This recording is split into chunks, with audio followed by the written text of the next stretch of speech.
39 hectáreas aquí pertenecen. De aquí para allá, de aquí hacia el norte y hacia el sur. Este es nuestro del Lin. Y los compraron 39 hectáreas aquí en este lugar. Nunca no fue fácil empezando, yo llegué acá, pero para mí tampoco fue fácil porque igual de día claro a mí me baleaban en mi propia casa. La gente no los quería, porque cuando nosotros queríamos ir a comprar a los negocios, se los cerraban los negocios, habían unos teléfonos públicos, y nosotros íbamos a llamar a los teléfonos públicos, se los quitaban los teléfonos y los trataban de terroristas. Se mataban los perros, se mataban las gallinas, se destruían las casas, y pensaron que yo me iba a rendir igual como se rindieron nuestros abuelos. Y no, pues yo fui, no sé, me encuentro valiente hasta aquí. Es que hay una historia detrás del despojo de prácticamente todas las comunidades de acá de la provincia de Arauco. ¿Ya? Hay una historia que es la historia del avance del ejército chileno. Creo que eso es lo primero que hay que... En 1850, este territorio que se conoce como provincia de Arauco era libre, independiente, autónomo. 1850, es decir, 40 años después de que Chile haya proclamado su independencia en 1810. Aquí todavía mandaban los loncos, estos territorios eran gobernados por ellos, ordenados por ellos. Y en 1850 por primera vez el Estado chileno decreta que la provincia de Arauco se integra al territorio chileno. Entonces se produce lo que se llama un avance de la frontera por fuertes que se iban instalando, fuertes y ríos, el fuerte Carampangue, el fuerte de Arauco, ¿ya? Fuerte Curanilahue, y aquí tiene fuerte Capel, tiene fuerte Quibico, fuerte Contulmo. Todos esos fuertes después se van a convertir en ciudades. Pero a partir de esos fuertes se organiza, como se dice, la ocupación por parte del ejército chileno de la provincia. Aquí esto fue siempre considerado como la frontera interior. Chile tenía una frontera exterior que era con los países limítrofes, pero tenía una frontera interior que era esta, Arauco. Y se produce entonces el término de la Guerra del Pacífico. En 1881 más o menos, 79, 81, la guerra no duró más de tres años. Y ese es el ejército que se viene para acá. Y ese es el ejército que termina por consumar lo que se llama la pacificación de la Araucanía, que comienza aquí en Arauco. Y ahí se produjo en esa época, al mismo tiempo, el último gran levantamiento de las comunidades, que fue claramente sofocado después con el ejército del norte que se vino a instalar acá, al mando de Cornelio Saavedra, por supuesto. Y de ahí se produce entonces el primer despojo de estas tierras, la ocupación militar. Y de ahí se constituyen las comunidades, por ejemplo, las comunidades ancestrales de este pueblo fueron prácticamente dizimadas, desarmadas, destruidas. Aquí se mató la gente, se destruyeron sus casas, se corretearon a la gente. Y la gente se fue a refugiar en dos lugares, en la cordillera o al borde del océano. Por eso es que tú las comunidades prácticamente todas hoy día las pillas al borde del océano, y prácticamente cayéndose al mar, porque ahí las arrinconaron. Ahí terminaron de vivir esta gente. Y los otros en la cordillera. Y todo lo que esta tierra grande fue la que se fue entregando después a colonos y colonizadores que llegaron después de esa primera ocupación. Y de ahí se produce entonces lo que se llama un reordenamiento por parte del Estado chileno, y ese reordenamiento es los títulos de merced, ¿ya? Y se entregan títulos de merced en un periodo bien preciso que no va más allá de, no sé, la pacificación terminó en 1881, hasta 1883 duró la guerra.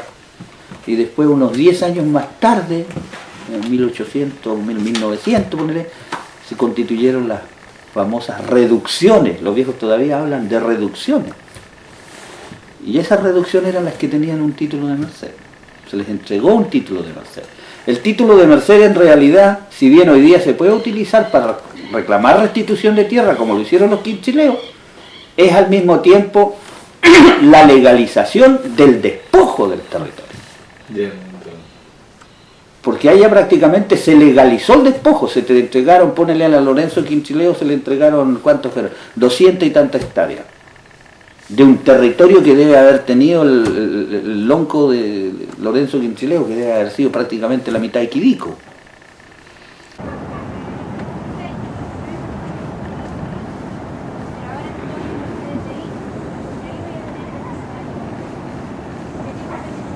Quintrileos son 15 hijos que tiene. Era el lonco. Y le repartió a su hijo. Exacto. Lo que pasa es que don Lorenzo Quintrileo falleció. ¿Ya?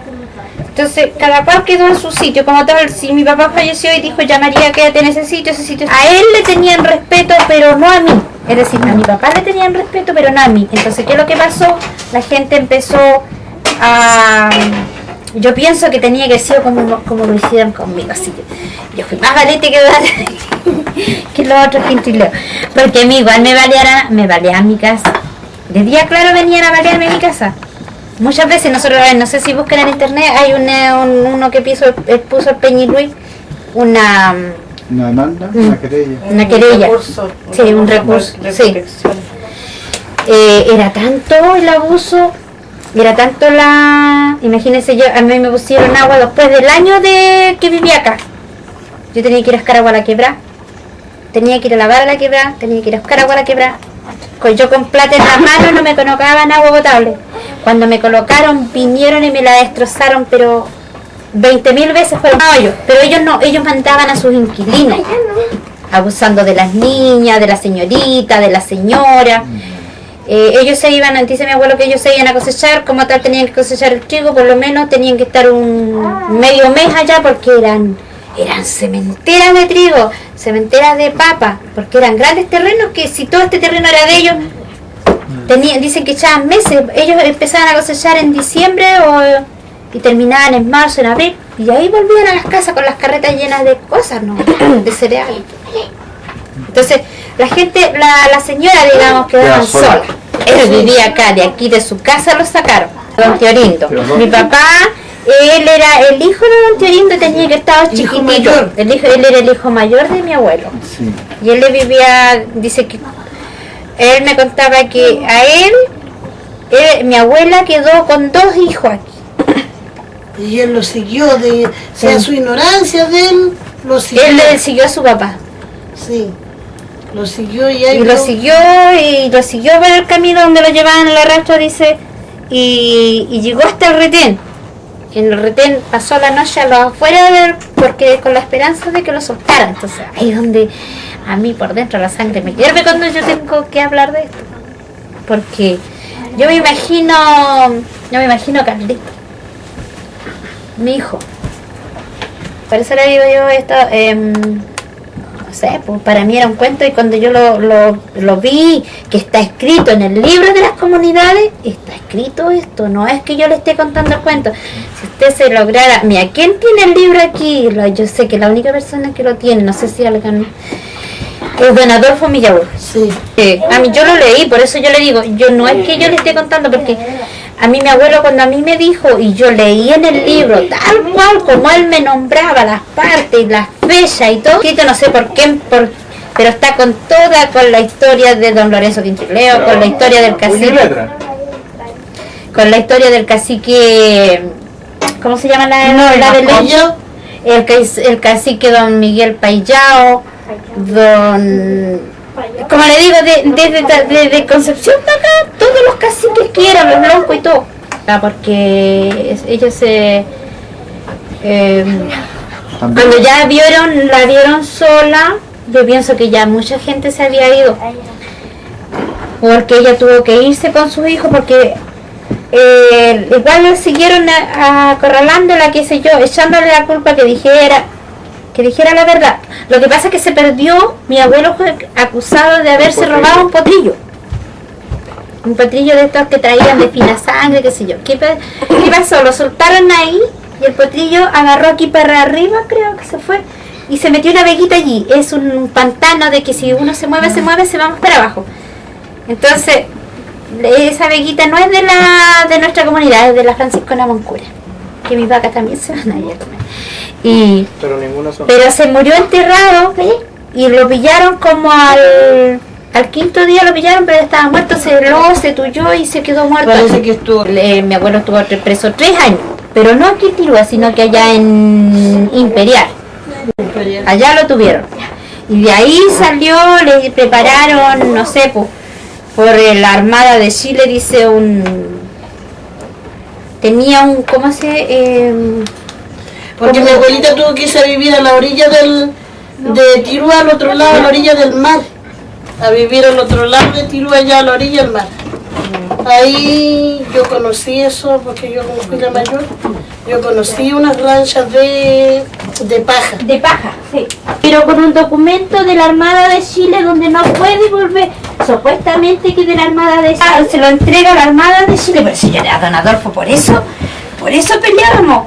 Ahí me mostró el libro y me dice, toma, mira, léelo y después alegáis. Así me dijo. No, basta.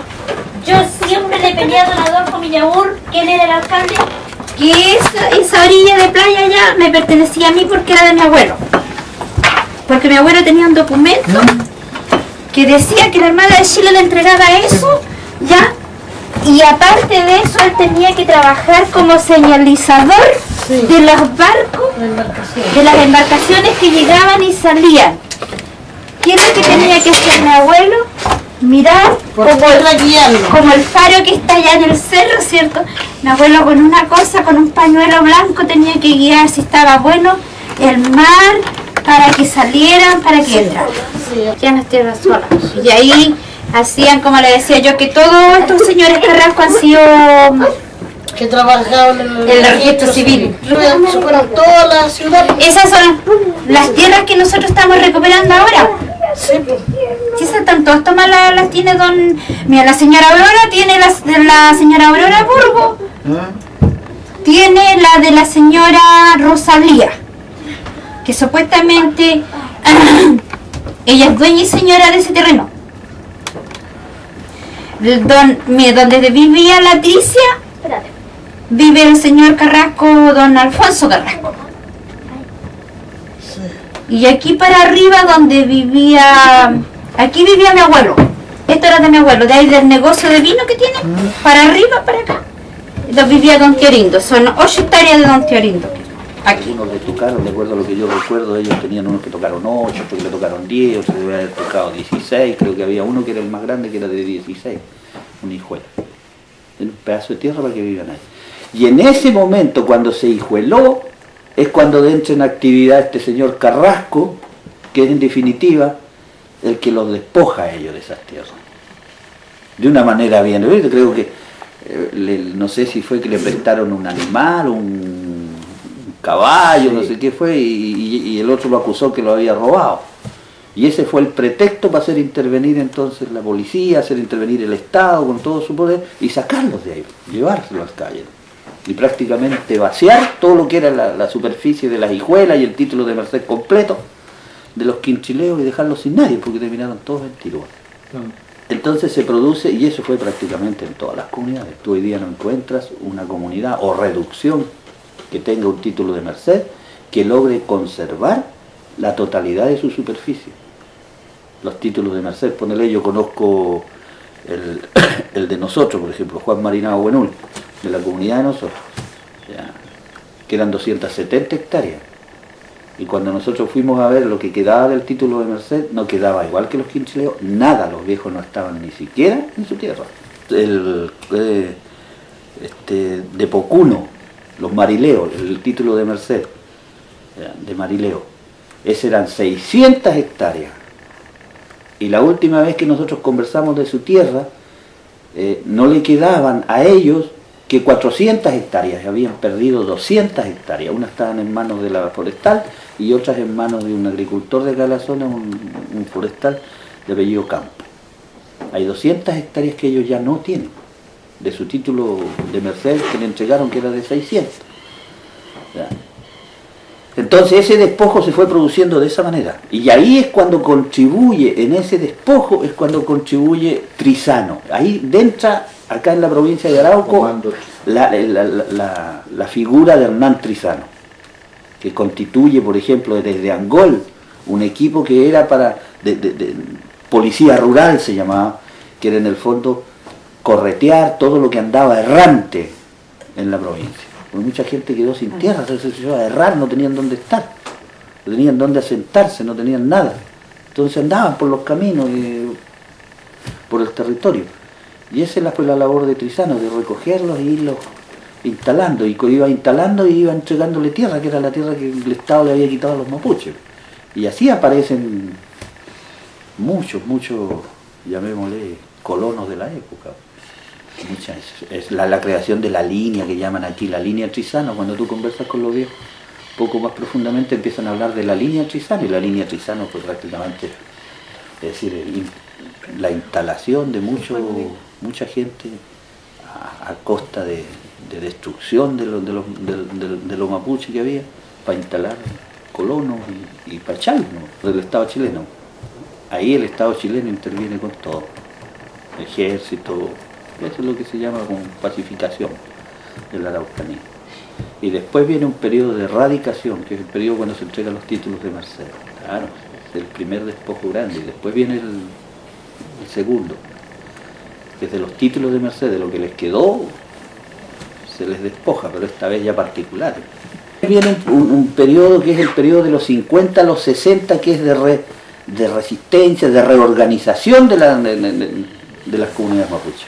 En su nuevo, llamémosle, escenario que tenían, en su nuevo espacio que estaban ocupando. Van a empujar para que se restituyan tierras y se hace la reforma agraria. Imagínate que aquí en esta provincia hubo, en los años, 1905,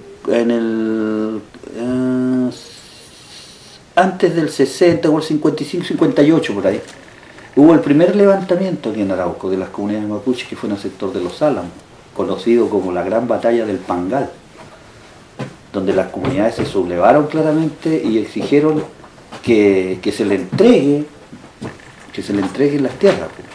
Fue el primer gran sublevamiento de aquí de Arauco. Y eso culminó en el gobierno de Alessandri, cuando se votó la primera ley de reforma agraria que se hizo, que es la famosa ley de Macetero, que se llamaba el 15020, creo que era, la ley de Alessandri. Y ahí a esas comunidades de Rucarraqui, Chaucopicha, Saraleleu, Pangue, Yeneco, en la comuna de entre Leu y Los Álamos, se le entregó lo que se llamaba la isla Pangal. Estamos hablando de más o menos unos 4.000, 5.000 hectáreas, que comprendía prácticamente toda la costa de la comuna de Leu o la comuna de Los Álamos. Y esas comunidades hasta hoy día subsisten ahí en ese territorio. Ese es el primer gran momento en que las comunidades vuelvan a retomar, digamos, la iniciativa. Y después viene todo el aceleramiento del proceso en los años 60, con la segunda ley de reforma agraria, cuando entra Frei, que se acelera ese proceso, se vuelven a recuperar tierras, se le vuelve a distribuir, pero no bajo la modalidad de entrega directa a las comunidades, sino que ya en el proceso de reforma agraria, bajo la modalidad de asentamiento campesino, cooperativa, los cobra, claro. Y ahí aparecen acá grandes figuras de unos mapuches, muchos de ellos ya hoy día no están, creo que queda uno o dos de ellos. Ahí aparece la figura de Lorenzo Caligao, de Paula Antiguay, de Cheuquelén, de acá de Los Álamos, figuras de viejos que en esa época hicieron posible esta lucha por la reforma agraria y que consiguieron entonces la aplicación de la ley y la recuperación de tierras. Y ahí quedaron, aquí donde estamos, esto era asentamiento, esto fue un asentamiento campesino, esto se llamaba Cacique Yancao. Es un asentamiento. ¿Ya? Allá donde estaba la señora María para arriba, ese se llamó asentamiento Labranza, toda esa zona. Pero otro asentamiento también tuvo bajo reforma agraria. Pero tú, hoy día puedes reclamar indistintivamente, puedes reclamar como título de merced, tú sufriste un percance, te quitaron tus tierras en esa época, pero si hiciste parte de la reforma agraria y después se hizo el proceso de contrarreforma agraria con el periodo de Pinochet, no te quepa ninguna duda de que hoy día igual tú puedes reclamar, ¿ya? Restitución de tierras, porque durante la reforma agraria tuviste tu tierra y durante el periodo de Pinochet se te quitó. Que mira, acá en la zona, el periodo grande en que se recuperó mucha tierra, aquí se constituyeron primero, después de que se despojó a los mapuches, aquí se constituyeron grandes propiedades. Aquí habían tipos que tenían miles de hectáreas, los Ebesperger, los del Pino, los Ormeños, los Echepares, del Pino. Eran conocidos, los Ebesperger eran quizás los más ricos, tenían tierras de Leu hasta Tirúa, unos fundos enormes. Y ahí vino ese periodo de lucha de nuevo de la gente para que se expropie la tierra a estos grandes latifundistas. Ahí hablábamos de grandes latifundistas. Y se haga este proceso de reforma agraria que se inició entonces con la lucha del Pangalaca y que siguió durante todo el periodo de Frei y que terminó con el golpe militar.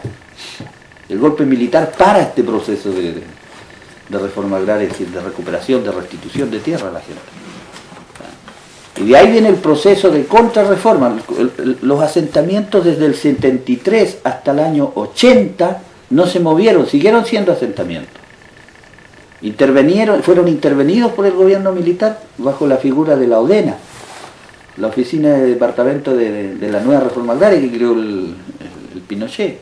Y la ODENA después lanza una política de disolución de los asentamientos acá en la zona.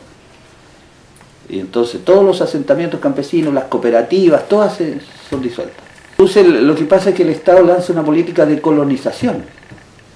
Y esa política de colonización es la que permite que entren a esto, porque entonces se les entrega, ponete el caso, se fueron a buscar colonos alemanes a Alemania para traerlos y le entregaron prácticamente todo con tulmo. Ya, como hicieron del otro lado, de ir a buscar colonos a otro lado. Aquí donde estamos llegó mucho colono italiano y colono francés. Llegó 500 hectáreas por persona. Necesitaba colonizar este territorio porque había recuperado, que le había ganado prácticamente a los mapuches durante la pacificación de la Araucanía. O sea, cuando tú tenés tierra no vas a tener botas, le ponés gente para ir dejando precisamente a los que vivían aquí también en minoría, pues dejarlo de nada.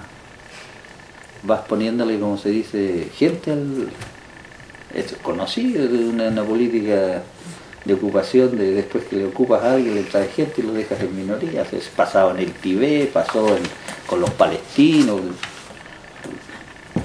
Es la misma fórmula como se ocupó aquí, o como sucedió en Estados Unidos cuando se hizo la conquista del oeste y después se les pusieron a los indígenas en reserva. Se ocuparon los territorios porque el Estado se puso gente ahí detrás. Y el mismo procedimiento para acá. Pero el periodo de Pinochet fue, aquí se crearon lo que se llama, ustedes pasaron por el villorrio de Yoncao. Allá cuando iban para Quidico pasan por el villorrio de San Ramón y el villorrio de Chanaquepe. Y después por el villorrio de Antiquina. Todos esos villorrios se crearon después del proceso de contrarreforma de Pinochet. A todos los que no se les entregó tierra se les entregaba un sitio para que vivan ahí, se les amontonaba ahí y ahí aparecía el villorrio. Fueron creando y después se fueron agrandando hasta hoy día. Hoy día ya son más grandes, ya son semi-urbanos lugares. Pero fueron creados así. Todos los que no tocaron tierra, porque las cooperativas se dividieron, se le entregó tierra a una cierta cantidad de parceleros, como se dice, de miembros del asentamiento, y el resto se les amontonó en los villorrios, y lo que quedó del resto a las forestales. Así aparecieron las forestales en ese periodo, a partir de los años 80 más o menos, ese periodo de contrarreforma de Pinochet. Y de ahí ya no lo detuvo nadie más este proceso, porque las forestales, la expansión. Ese fue el proceso de contrarreforma. Pero mira, aquí hay algo que siempre he dicho y que creo que es necesario que igual se conozca. Sabes tú que si bien hubo todo el proceso de reforma agraria durante el periodo de Frei y de Allende con muchas cosas, y el lema era la tierra, me acuerdo siempre, era la tierra para el que la trabaja. Me acuerdo siempre de ese eslogan que la tierra para el que la trabaja. ¿Sabes tú que cuando se expropió? Forma parte de un plan del desarrollo económico y social de Chile. Pero es importante porque este país tiene tierras que permitirían alimentar no a 10 millones, sino a 20 o 25 millones de habitantes. Sin embargo, Chile es un país que tiene que importar todos los años carne, trigo, grasa, mantequilla y aceite por un valor, vea usted, de 140 millones de dólares al año. La propiedad de la tierra era del Estado. Entonces nadie pudo reclamar. No se fue fácil para Pinochet, porque se encontró con que la tierra era del Estado y él en ese momento era el hombre fuerte del Estado. No tuvo ni un problema para disolver las cooperativas campesinas. Y todo siguió siendo del Estado, y por eso que el Estado después le entregó unas pocas a ciertos parceleros, como aquí, le devolvió a muchos ex latifundistas, porque ahí se hacía una clasificación en ese momento. Me acuerdo que si el fondo había sido expropiado porque la presión de la gente campesina o del mapuche había sido con fuerza, con toma, con violencia, como decían ellos, ahí se le restituía, se le devolvía el fondo. Pero si había sido por marco de la ley, había sido como corresponde, pacíficamente, si lo la solicitud y el Estado dijo que lo había expropiado, y no había habido, como decían ellos, actos de violencia, ahí se le entregaba, se parcelaba 80 hectáreas, 90 hectáreas, y se le entregaba a la gente, una cantidad. Y lo que no era de actitud, como decían ellos, agrícola, era más actitud forestal, se ponía a remate. Esas fueron más o menos las tres fórmulas, los tres criterios que utilizó el gobierno de Pinochet para... Y el que quedó, en el caso, no recibió nada, generalmente el mapuche, de vuelta a su reducción. Aquí hubo mucha gente que se volvió a su antigua reducción, pues su antiguo pedacito de tierra que le había entregado el título de merced. Salieron de las cooperativas y se tuvieron que ir allá. Entonces fue en ese periodo fue un proceso de contrarreforma, fue prácticamente un retroceso de nuevo a los años 50. De la gente que estuvo en las cooperativas campesinas en esa época de reforma agraria, que había luchado para tenerla, después del gobierno militar no quedó con nada, cero, y vuelta a comenzar, que es el proceso que hay ahora, vuelta a solicitar la restitución de la tierra. Nosotros acá pasó lo mismo, exactamente lo mismo, claro.